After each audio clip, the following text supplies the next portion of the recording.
Hi guys, thanks for coming back. This is part 2 to the anxious swimmer. So in the first video we talked about behaviors and characteristics that your swimmers may be doing if they are afraid or anxious or nervous, and now we're going to tell you what you can do, how you can help them. So you obviously want to build trust and help develop their self-confidence. So you need to build trust, and that's the big key here. They need to trust you. They need to feel safe. They need to trust you as an instructor, or the lessons aren't going to be really good. No matter how great you are or how amazing your pool is, you got to get that trust. So you need to plan skills and drills that have them traveling to the wall. So I just did this. I had a lady who has been telling me I could teach her to swim since 2007, and this was the year. So we got in the water today, and I know that she's afraid, and I know what she's afraid of, and I can see when she's fearful, and I'm there for her every second of the way. And you could ask her, but I'm pretty sure she trusts me. What I do though is we go from the line to the wall. So I don't have her go from the wall out, because that would be too overwhelming and too much to take in.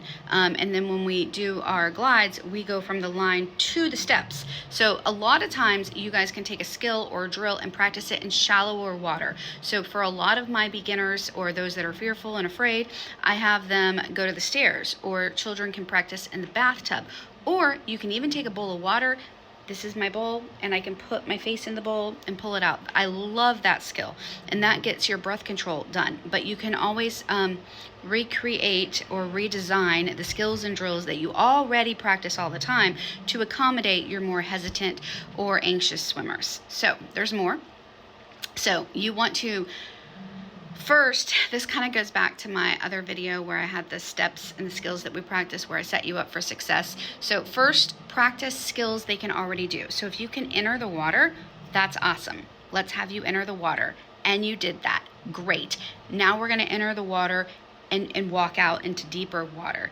Or we're going to enter the water and we're going to float. Or we're going to enter the water and we're going to glide. We're just going to take that initial one that you have and we're going to do more. So maybe you can get your cheeks wet. Great. Can you get your nose wet? Awesome. Can you get your eyebrows wet? Fabulous. So you're taking those little bites of the cookie again. So make the next skill slightly more challenging. I always tell the kids, are you up for a challenge, or can we do a challenge? And depending on the age, I give different rewards for the challenges, but a challenge is something you can do. It might be hard or scary, but you can do it. So let's do this challenge together. You want to help your swimmer feel like they're in control. So I offer choices. I have skill cards and I say, do you want to do this one or do you want to do this one? And then they get to pick. Sometimes I say, do you want to use the noodle or do you want to use the kickboard? Again, I put it in their hands so that they get the opportunity to pick. The best thing for anxious swimmers is one-on-one instruction. Now, sometimes kids still enjoy the competition of the group lesson, so keep the ratio small. You want to do small group ratios for anxious swimmers.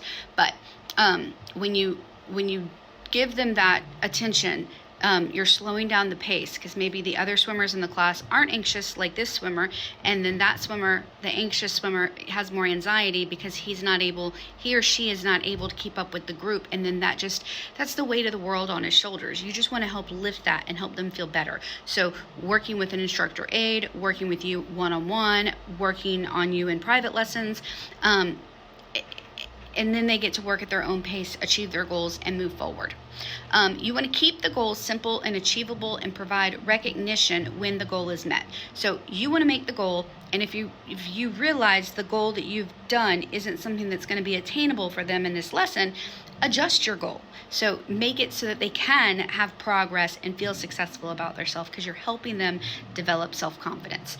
You want to make sure that you are patient and encouraging. Be mindful of your body language and the signs that you're giving off. They're not going to trust you if they feel like you don't believe in them or you're rushing them, or build them up for success.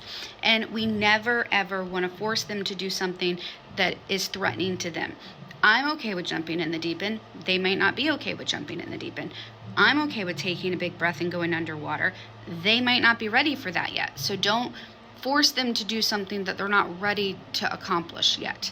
So those are that's my advice. But if you guys have questions specifically for how you can break down a skill into smaller segments, ask me. I do that all the time, and I'll help you get small, obtainable goals that your kids can work on.